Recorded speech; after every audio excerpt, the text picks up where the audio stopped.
Representative yields back. Representative Keating is now recognized. Thank you, Mr. Chairman. Thank you for being here. I think if we look at Exhibit A in terms of the value of global media, we look no further than Iran. The Trump administration took great attention towards the bombing that occurred, but to really be successful, what's going to be necessary is not just strong diplomacy, but changing the views of the people that live there. And Secretary Rubio in his Senate confirmation stressed that there's probably no greater discrepancy between the actions of one government and their people than Iran.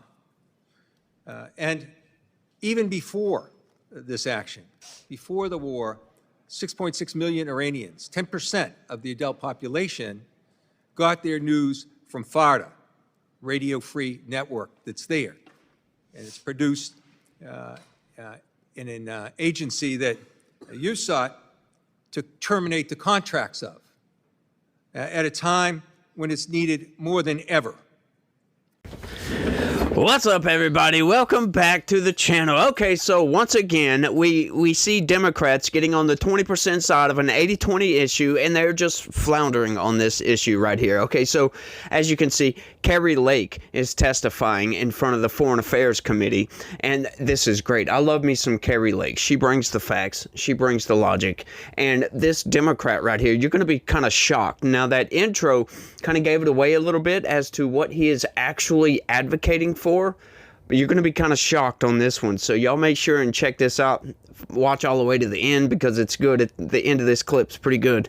But y'all smash that like button for me. Subscribe if you're new around here. Share this video anywhere and everywhere you can. That would be lovely. If you could also look right below the video and click that join button. Sign up, become a member, help this channel expand and grow and proliferate all throughout the YouTube verse. But without any further ado, let's get into it, y'all. Cutting transmission feeds from the Middle East Broadcasting Network. It's resulted in 90%, those actions of yours, 90% of the staff being cut. Some of the people on Radio Free Europe, Radio Liberty are furloughed. Programming's been reduced at a time when we need it the most. I'm concerned also, not just with the cuts, but I'm concerned for the journalists that report this news. They're in great jeopardy. A lot of attention in your opening remarks went to vetting and the extreme efforts that you're doing for vetting. I want to know what you're doing to protect those journalists. One just recently released the other day, after 4 years of detainment by the Russians, talked about the way he was tortured and physically abused and psychologically abused. These are journalists that are there. These are people trying to bring the word of democracy to people that have not. What are you doing to support these journalists? What attention? I didn't notice it in your opening remarks. That should be first and foremost. What are you doing to protect these people? I agree. I think the safety and security of journalists is very important. I was a journalist in my past profession, and so it's critically important, and I don't think that they've done enough to protect them. I'm thankful that recently, in the last few days, one journalist who was being held was released thanks to President Trump. And, you know, I think you need to ask RFE, Radio Free Europe, what they're doing to protect their employees. I just got to the agency 3 months ago, and what the question is, I would like to know, why are we hiring, if I may, reclaiming my why time. Are we I'm hiring reclaiming more my time. Americans? I'm reclaiming my time, Mr. Chairman. You know, it's sort of like blaming the group that's advocating for these people. What are they doing? I'll tell you what they're doing. They've simply asked for a meeting with you. It's hard to meet with somebody when they're suing you. I have a letter that I'd like to ask unanimous consent be put in the record from the president of Radio Free Europe, Radio Liberty, the president of Radio Free Asia, the president of Middle East Broadcasting Networks, dated April 30th, simply asking for some kind of communications or meeting with you regarding these issues of detainment. I'd also like to put into the record an article. There's an audience in Iran and the Middle East surge as funding for Fatah and Allura amid East Israel is in jeopardy. If you look at what's happening, and you look what happened since the the bombing occurred and since the war occurred, you just see dramatic increases in the listenership, just proving how vital this is to people that aren't getting other messages. Radio fodder traffic surged 344%. The Instagram account, 62.5 million increases, a rise of 77%. These are things that are necessary, and you are cutting the agreements. Thank goodness the courts are saying no to you. Yeah, that's actually not true. The longtime followers of this channel know I covered an article, I don't know, a couple of weeks ago maybe, talking about the appeals court is allowing the Trump administration to cut the funding for the Corporation for Public Broadcasting, which is exactly what they're talking about right here. So he's lying. Once again, Democrats lie. But, all politicians lie. Let's be fair about that. Let's keep going. But why would you ever want to do this here? Why do you better say, I want to know what Radio Free Europe, Radio Liberty is doing to protect the journalists, when the U.S. and you have a role in doing it, and you won't even take a meeting from the people that want to meet and discuss the dangers to these journalists. I hope that you will take that meeting, and we get a confirmation from you by the end of this hearing, that you will meet them soon and discuss this issue. People's lives are in danger trying to tell the truth. I yield back. If they would drop their malicious lawsuit, I'd be happy to meet with them, but it would be really stupid to meet with someone who's suing you. And, this is a gentleman who makes about $320,000 off the backs of hardworking Americans and is suing our agency. We've given him all... An official who's making money off the backs of Americans when we have a commander-in-chief making the money he's making. So I don't... President Donald Trump donates his salary back. Gentleman yields back. Thank you. The gentleman's time has expired. This is submitted for the record. I was glancing through it, and just FYI, I'm going to keep reading it, but I don't actually see a request for a meeting with Ms. Lake in the letter, as was referenced. I see bring to her attention, but no request for a meeting in this letter. But I'll let you know if that changes as I read through it. Representative Perry is now recognized. Thanks, Mr. Chairman. Ms. Lake, would you care to answer the question further, the last question further? Do you want to expound on any of that? Well, I think it is difficult to meet with people when they're suing you. It just isn't advised. And if any attorney would tell you, you can't sit down and meet with somebody who's launched malicious lawsuits against the agency, naming me in those lawsuits. So it'd be ill-advised to do that, obviously. We do not have a current grant agreement with RFE, Radio Free Europe, which was started, many, many years ago as a CIA operation. And we don't have a current grant agreement with them. We've been asking to work with them, negotiating a grant agreement, and they refuse. We offered a grant to them, and they refused to even mark it up and redline it and send it back to us. So we don't have an approved financial plan. They won't tell us where they're spending their money. We've got an audit going on right now, and they've stonewalled and prevented us from getting any access to their financial books. Again, we pay them, and they do not tell us where the money is going. I think that's a problem. I think the American people deserve to know where their money is going. And so we're working to make sure we get that. Interestingly, in the 11th hour last night, right before I crawled into bed, we found out that they're finally going to give a little bit of information to our auditors. And I thought it was really interesting timing because they didn't want me to sit up here and say they refuse to let us look at their books. They refuse to let us see where the American taxpayer dollars are going and once it's getting funneled into RFERL.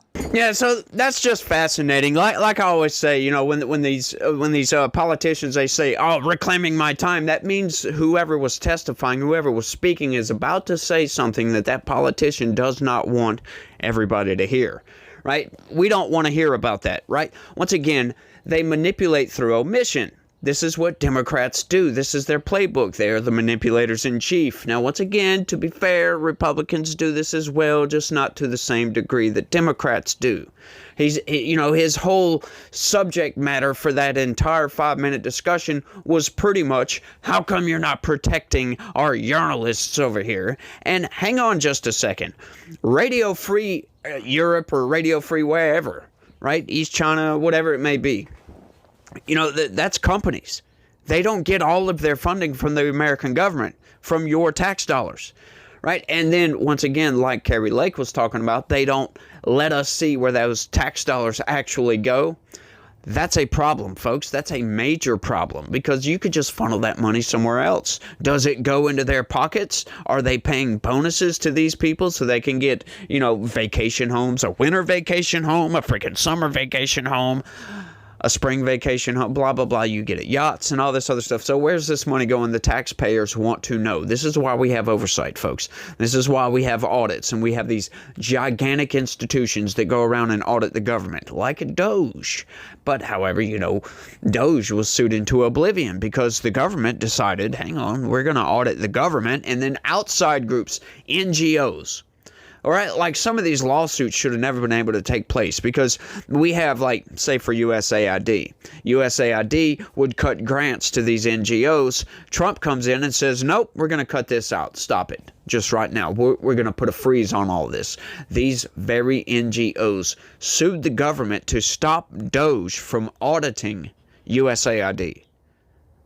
A little bit fishy, don't you think? And this is why a lot of Trump supporters are just happy. They're just really, really elated with what Trump is doing because we're finally getting some transparency. We're finally getting some oversight as to where our tax dollars go. And this gets into a much deeper problem here, folks. Like, this money goes out. We don't know where it goes. But hang on just a second. Did you hear the little inference in that guy's speech? That congressman, I forget his name right off the jump. But did you hear the inference in his speech? He didn't say it blatantly or outright. But basically, they're wanting to know why the Trump administration, why Kari Lake is cutting off funding for our propaganda arms all over the world. That's what they are. And it's not just American propaganda, right? It's left-wing Democratic propaganda. That's what it is, because we know that the Corporation for Public Broadcasting, PBS, NPR, all those places that get this funding, Radio Free China, they're left-wing. They're very left-wing. Very, very biased in one direction. So it's propaganda based upon democratic values, whatever those may be. The democratic values change from freaking week to week, so you can never really nail down exactly what they stand up for, what their principles are, what their morals are, none of those things. But why are we so worried about funding propaganda all across the world? Oh, we need to be pushing democracy in these authoritarian regimes. Why? Why is that? Why are we spending money, our tax dollars, to push propaganda? We all know that's what it is. We know exactly what it is. Oh, because they had these gigantic increases in viewership when, Donald Trump bombed. Of course, every single news outlet had a boost in viewership. Like, these are not new things. When a major event happens, people tune in, people turn on. They want to know what's going on in the world. And we don't want propaganda, folks. And that's what we get with NPR and PBS and Radio Free Europe and Radio Free China, Radio Free Argentina. We know for a fact, going through all the Doge nonsense, that they were funding all kinds of BS. These far-left, ideologically driven, nonsensical programs that just push ideology. They don't push anything but ideology and propaganda. That's all they push. And so why are Americans forced to pay for this? Why are we funding NPR? Once again, the vast majority of their funding comes from outside tax dollars, as a matter of fact. So if we cut those tax dollars out, these people just went off the rails when Donald Trump decided to do this. We had lawsuits galore, like all over the damn place. Several different lawsuits from every which way. So why are they raising so much cane about this? Kind of makes you wonder. And, once again, getting back to the propaganda pushing, we really don't need to be doing this. Look, I understand. You want to push your values on everybody, but who gives us the moral authority to do so? To push our values on other places? That there's this thing out there called lead by example. Maybe we should do that instead of trying to propagandize people, instead of trying to force people, doing all this democracy building all over the freaking world that has gotten us into a lot of trouble, especially in the Middle East, right? Nation building. Like, whoever thought of that? Let's go in and topple this regime and build up our own democracy over here. And it always fails. It always fails. because our morals do not align with these people. They have their own way of life. We have ours. Why can't we just be America and that's it? Why do we have to push propaganda? Why do we have to push nonsense on everybody? Why do we have to try to force everybody to govern the same way we do? Just because we believe, and rightly so, that our form of government just so happens to be the best form of government ever devised. That doesn't mean we push it on them. It doesn't mean that the populace wants us there, wants our values, wants our form of government. I'm just saying it. But I'm going to go ahead and I'm going to go through this entire committee hearing. I'm going to see exactly what Kari Lake had to say. That was one of the first congressman to go. So I'm going to go through this thing. We'll probably be covering this thing outright. That other Doge committee hearing from, what was it, yesterday? Yeah, that one kind of fizzled out quick. I'm not sure exactly what happened. I mean, it was pretty good. There were a couple of sections that were decent, and it just fizzled out. It just got boring after that. So I kind of abandoned that one and went ahead and found this one. I was like, oh, Kari Lake, here we go. Kari Lake's, like the female version of Trump, if you will, without all the winning. Because she lost. Yeah, she lost both of her elections. Now, the governor election, she should, right now, be governor of Arizona. With all the abnormalities that went on during that election, holy crap, yeah, she should definitely be. They should have redone that election, essentially, is what I'm getting at. And I'm not going to get into all that here because I've been rambling for a little bit too long. But I do want to let y'all know I'm going to go ahead and go through that and see what other fireworks we can get out of that thing, see what else we got. So y'all let me know what y'all think about all this down in the comment section. And y'all don't forget to smash that like button for me. Subscribe if you're new around here. That would be wonderful. Also, share this video anywhere and everywhere you can. That would be great. Tell your friends, tell your family, tell everybody. Why not, Sign up, become a member, help this channel grow. And other than that, y'all try to have a good day. Stay legitical. Peace.